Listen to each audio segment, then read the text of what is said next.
Boa noite, queridos irmãos, que a graça e a paz de Deus esteja com vocês. Estamos iniciando mais um momento de estudo.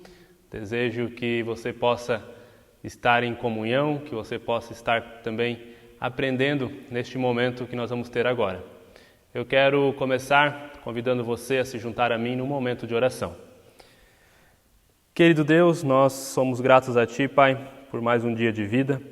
Obrigado por mais essa oportunidade que o Senhor nos dá de estudarmos a Tua Palavra. Nos abençoe agora, Senhor, com o Teu Santo Espírito, que Ele nos dê discernimento e entendimento para compreendermos aquilo que o Senhor tem a nos falar. Que possamos ser edificados por Ti, Senhor, através desta carta, através dessa palavra que foi deixada a nós, para que a gente seja edificado, Senhor. Nós nos colocamos em Tuas mãos, no nome santo de Jesus Cristo. Amém. Estamos chegando ao final da carta de Tiago. O nosso texto de hoje é o texto do capítulo 5, versículos 1 até 6. E eu espero que você possa estar gostando desses nossos estudos, que você possa estar sendo edificado, estar aprendendo com aquilo que nós temos estudado ao longo dessas últimas semanas. Eu convido você a nós lermos então o texto de Tiago, capítulo 5, versículos 1 até o 6, que diz assim: Ouçam agora vocês ricos, chorem e lamentem-se, tendo em vista a desgraça que virá sobre vocês. A riqueza de vocês apodreceu, e as traças corroeram as suas roupas. O ouro e a prata de vocês enferrujaram, e a ferrugem deles testemunhará contra vocês, e como fogo devorará a sua carne. Vocês acumularam bens nesses últimos dias. Vejam o salário dos trabalhadores que ceifaram em seus campos e que vocês retiveram com fraude. Está clamando contra vocês.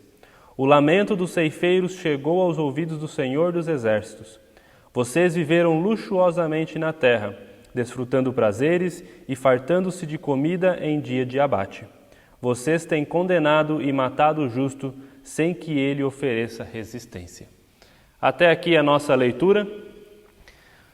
No último estudo, nós vimos o problema que existe em não incluirmos Deus em nossos planos, a consequência de viver uma vida em inimizade com Deus.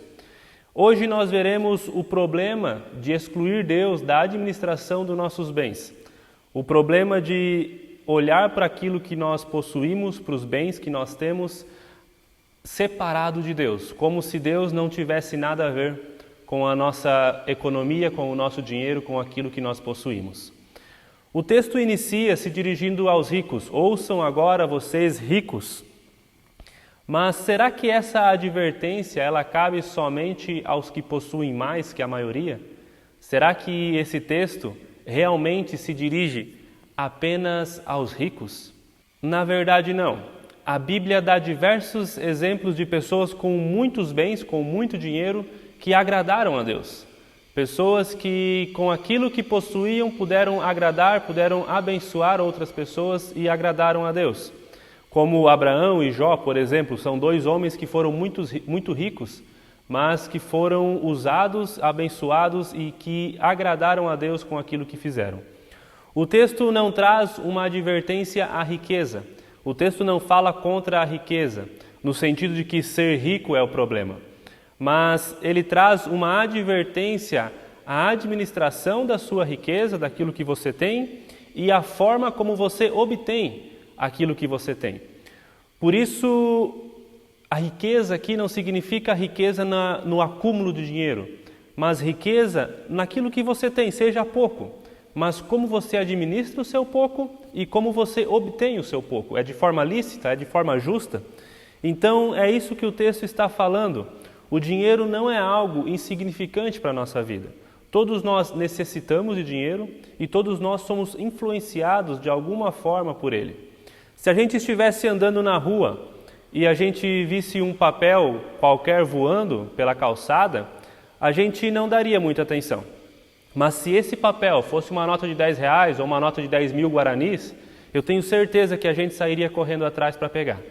Então todos nós ansiamos por dinheiro, por menor que seja, por menos que seja. As riquezas do mundo têm um grande poder sobre as pessoas, ao ponto de seduzir e até escravizar algumas pessoas. E esse é o maior risco de alguém cair no pecado da idolatria.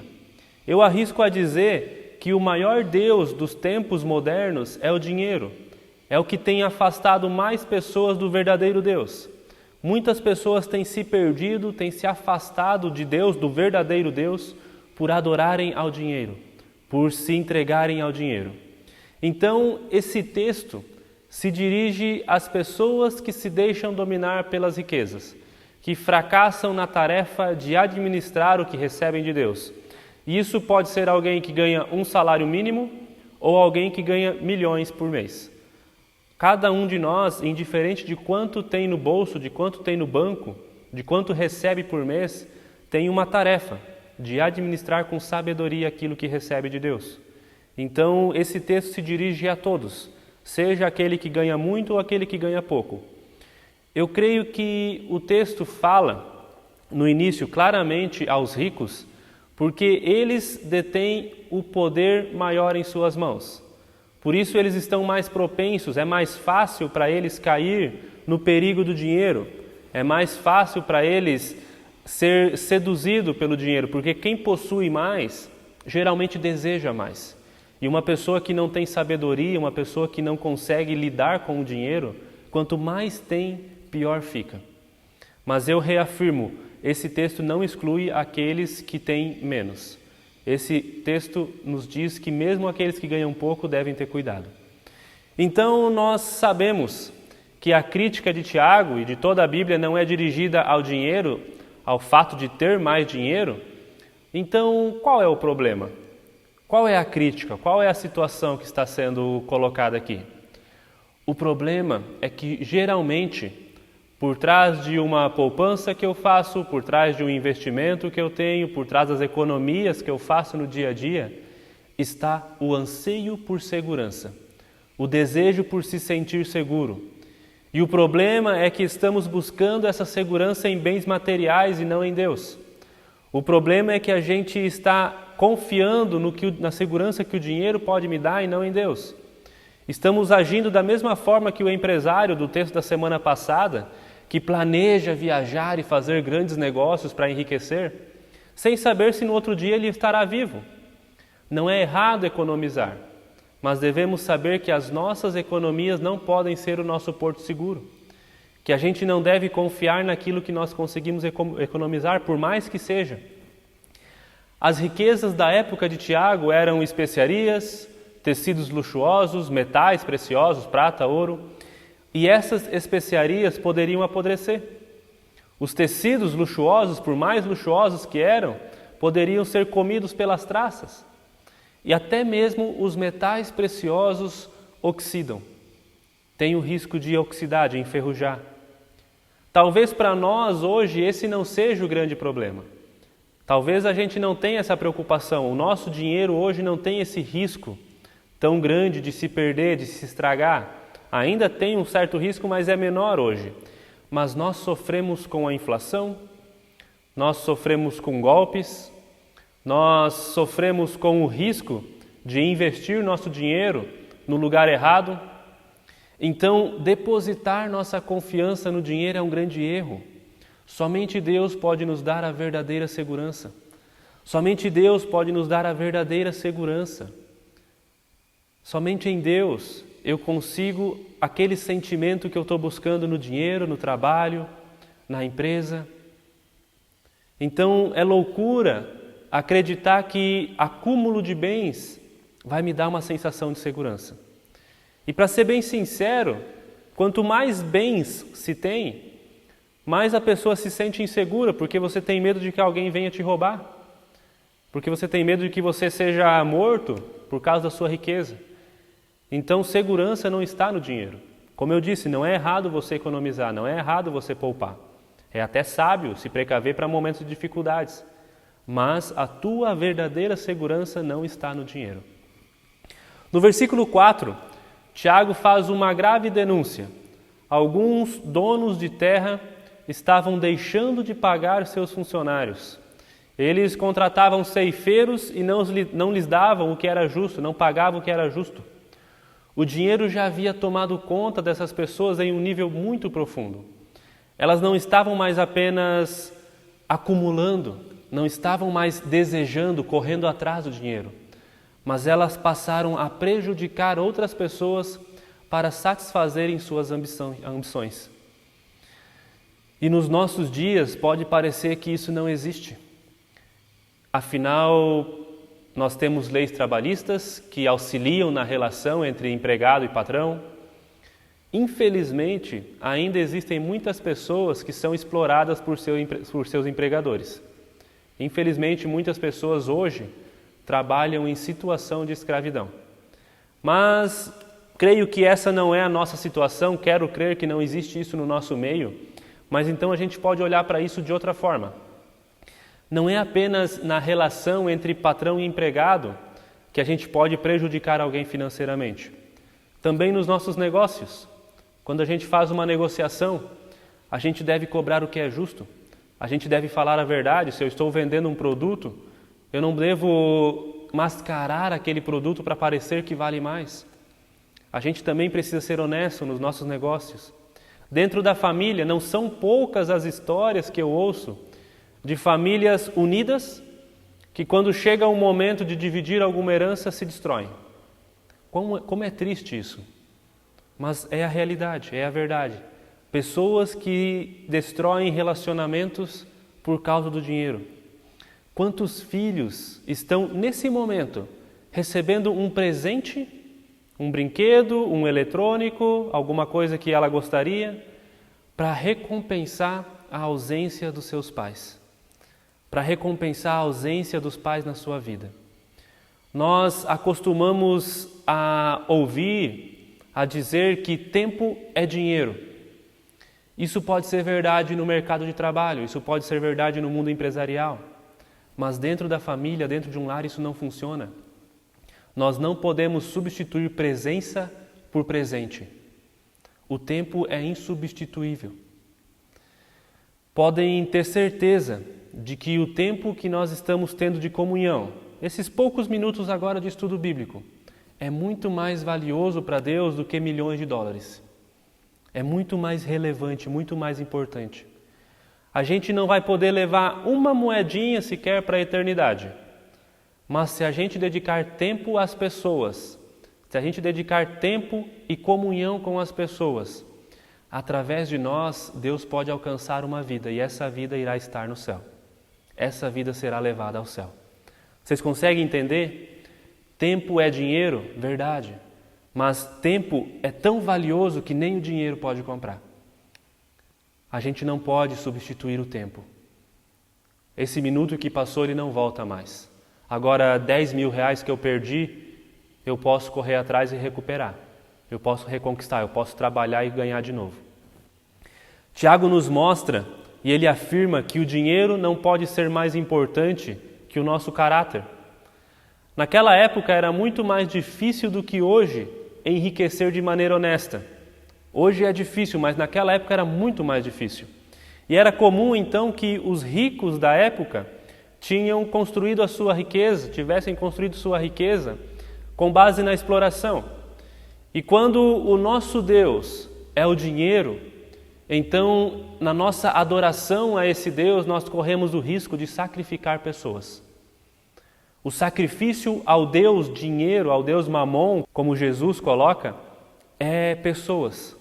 A gente sacrifica relacionamentos, a gente sacrifica pessoas. Tiago afirma no versículo 6, vocês têm condenado e matado o justo sem que ele ofereça resistência. Quando a nossa ambição se torna mais importante do que a nossa obediência à palavra, então o nosso Deus não é mais aquele que se entregou por nós na cruz. Então a gente está adorando ao dinheiro e não a Deus. Como eu disse no início, esse texto não se dirige apenas aos ricos. Ele também nos mostra os cuidados que nós devemos ter no caminho para conquistar a riqueza. Facilmente, em nosso anseio por uma vida melhor, somos dominados pela ambição e pelo desejo de ter sempre mais. Não estou defendendo aqui os ricos, existem realmente muitos ricos que fazem o que é errado. Mas eu costumo dizer que tem muito pobre, muitas pessoas que não estão no topo, que se tornam muito mais cruéis do que os ricos na tentativa de chegar no topo.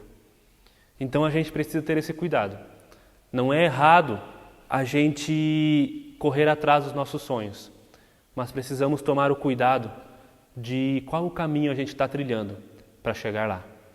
Nós passamos a vida inteira atrás de algo e deixamos de aproveitar os momentos com aqueles que amamos. E quando conquistamos o que desejamos, se nós conquistarmos, já pode ser tarde demais para os relacionamentos, ou até mesmo para aproveitar aquilo que nós conquistamos. Talvez você perdeu a tua vida toda correndo atrás de algo e quando você conquista, você percebe que já não tem mais força, não tem mais alegria, energia para desfrutar do que você conquistou. Então Tiago está falando que dinheiro é importante sim, mas dinheiro sem Deus não vale nada. Todo o dinheiro do mundo não é nada. A gente precisa saber viver com aquilo que nós temos. Sonhar sim, mas ser grato por aquilo que nós já temos. Então esse texto não está dizendo que nós não podemos conquistar, que nós não podemos nos planejar para termos uma vida melhor. Ele está dizendo que nós devemos estar atentos ao que fazemos para alcançar esse objetivo. Qual é o caminho que eu vou percorrer para chegar até lá? Ele está nos alertando aos riscos que corremos quando nós já tivermos alcançado o topo, quando nós já tivermos alcançado aquilo que nós sonhamos, aquilo que nós desejamos. Jesus nos chama à liberdade, inclusive liberdade do dinheiro. Nossa posição como cristãos diante do dinheiro, diante da riqueza, deve ser essa posição de liberdade interior, a liberdade que nos desprende do dinheiro. A gente sabe da importância do dinheiro, a gente sabe que precisamos do dinheiro, mas nós não vivemos em função do dinheiro. E também é uma posição de generosidade. Alguém que está tão livre do dinheiro que não se importa em ajudar o próximo. Nossa maneira de ofertar, nossa maneira de administrar os nossos bens materiais também precisam ser um reflexo da nossa fé em Jesus. Eu quero encerrar esse momento deixando para nós algumas perguntas para impulsionar a nossa meditação, para impulsionar a nossa conversa. Onde temos buscado a nossa segurança e a nossa felicidade? Em que depositamos a nossa confiança, a nossa segurança? O que tem sido mais importante na minha vida? O dinheiro ou as pessoas? Eu tenho deixado de obedecer à palavra de Deus para obter dinheiro ou alguma outra vantagem? Meditem nessas perguntas, seja em grupo, seja sozinho, reflitam e peçam que Deus lhe dê sabedoria em tudo, inclusive na administração dos seus bens. Sejam eles muito ou pouco, que tudo o que você possui seja para a honra e glória de Deus. Convido você a baixar tua cabeça e ter um momento de oração. Senhor Deus, obrigado, porque Tu és o Deus de toda a prata, de todo ouro, Tu és o dono de toda a riqueza que existe no mundo, Senhor. E mesmo sendo o dono de tudo, o Senhor nos abençoa, compartilha conosco e nos dá aquilo que nós temos. Alguns recebem mais, outros recebem menos, e eu creio que é bênção também do Senhor que cada um deve saber administrar aquilo que tem. Cada um será cobrado também na medida do que recebe, Pai. Eu quero crer, Pai, que cada um de nós recebe de Ti aquilo que é o necessário. Cada um de nós tem o que é necessário para viver. Pai, se existe entre nós alguém que não consegue o necessário, abra os olhos daqueles que possuem mais, daqueles que têm o que é necessário, para que possam auxiliar uns aos outros, que possamos ser generosos com aquilo que o Senhor tem nos abençoado. Senhor, nos dê sabedoria para administrarmos aquilo que nós temos, nos dê sabedoria para entendermos que o dinheiro foi feito para servir às nossas necessidades e não nós feitos para servir ao dinheiro. Que a gente possa colocar o Senhor em primeiro lugar, que a gente possa entender que Tu és o verdadeiro Deus, que o dinheiro é apenas algo de que nós necessitamos para viver, mas não é o centro da nossa vida, Pai. Eu te peço, Senhor, que abençoe a vida de cada irmão que está me assistindo, no momento em que for, no dia em que for, que eles possam entender aquilo que o Senhor deseja para a vida deles. Eu rogo, eu peço, no nome de Jesus Cristo, Teu Filho. Amém. Queridos, nós começamos hoje o estudo do último capítulo do livro de Tiago e eu gostaria que você pudesse enviar uma mensagem para mim, seja no WhatsApp, seja nos comentários desse vídeo, seja no grupo da comunidade, alguma forma que você encontrar. Comente comigo o que você tem achado sobre esse texto, sobre esses textos, sobre a carta de Tiago, o que você tem aprendido, se foi realmente edificante, se foi importante para a tua vida, se valeu a pena esse tempo de estudo. Nós temos mais 2 semanas para terminar o livro de Tiago. E se existe algum texto ou algum tema que você gostaria que fosse abordado nesse estudo. Eu quero tratar aqui de temas que sejam relevantes, que sejam importantes para você. Então eu quero receber sugestões e na medida do possível, na medida daquilo que Deus também mostrar a mim, naquilo que Deus me capacitar, eu quero compartilhar com vocês algo que seja relevante para a vida de vocês. Peço que vocês compartilhem então suas impressões e suas ideias para que possamos juntos fazer com que esse estudo seja relevante para nossas vidas. Me despeço de vocês, desejando a graça de Deus, a bênção de Deus. Um forte abraço e até mais.